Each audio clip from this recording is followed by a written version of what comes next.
feeling spicy this morning, and I'm going to tell you something that bugs me as a parent. Like, it really frosts my cookies, and I don't even care. Like, it is so frustrating to literally be gaslit into thinking that you don't have a sense of humor when someone makes a joke about a kid that you just don't think is funny. And here's the thing, even other parents will gaslight you and they'll be like, you don't have a sense of humor, it's just a joke.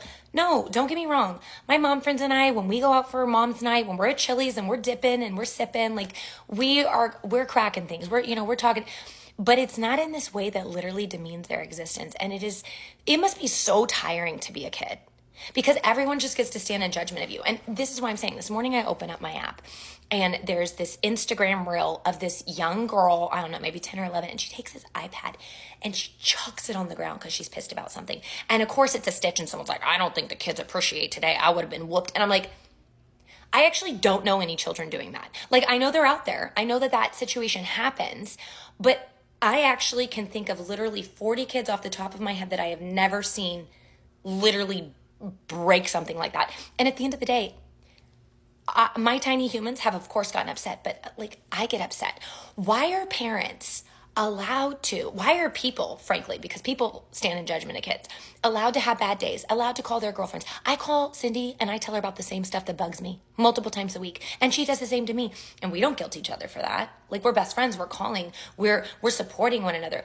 But if a tiny person does it, everyone just gets to stand in this moral superiority of how immature and annoying the child is, or how they don't understand or they don't know. And I'm like, yeah, no kidding, Cheryl. You're 30 and they're 10.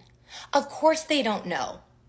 I find it so exhausting. It's exhausting to probably be a kid, a preteen, and a teen, because first you're called the terrible twos. Then you're called a three-nager. Then, just as you might reach some sense of normalcy, people are criticizing the fact that in your generation you want to go get a gloss at Sephora. Or you know what? My girls love a great lip gloss. They also play Polly Pockets and Legos, and they also play video. Like, the delta of judgment. So then they hit preteen, and now it's like, oh, well, good luck with the Then they hit teen, and it's like, oh, are they a girl and a teen? Ew. And everyone's like, oh, well, you're going to bite your tongue. So I can't say like, well, no, I think they're allowed to have a bad day. And I actually don't think it's going to be Dante's Ninth Circle when I get there. I feel good with my girls that they're going to have bad days, but I'm going to allow them that. I'm going to give them that space. But somehow, no, I'm wrong. It's actually going to be the worst thing in the entire world, and I should just prepare myself for the imploding and tongue biting I'll do. I don't know everything. I never pretend to know everything. But I know one thing, that they are people, and they have thoughts and they have feelings, and when given that space and when given the tools to communicate it, they surprise me 10 out of 10. In fact, I was at a store and the store said like dogs appreciated, kids tolerated, and I wanted to be like, you know what? My sign would say kids welcomed, adults tolerated, because half the time I feel like kids, they come and they're open and they just are excited to be there 9 times out of 10, and they just want to be hugged and loved. And I'm like, they get such a bad rap, and I really think it's unfair.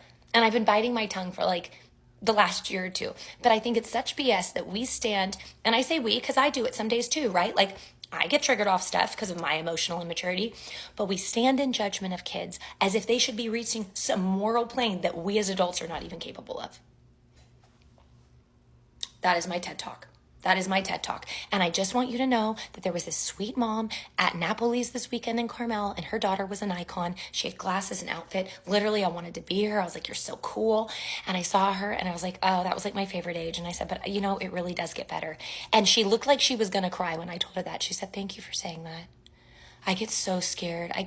Because they put this vibe out there that makes us hold so tightly to one age because we're going to lose that they actually are like nice. And it's like, no. They're just going to go through growing up and becoming a human. And you get to be there to help them. Anyways, this is my TED Talk for the day. That's it. I just had to get that off my chest. And I'm not judging anybody. Frankly, I say this all the time. I make mistakes every day. I'm tired of being gaslit into thinking that the way that kids get judged as a whole is normal, because it's not. That's all.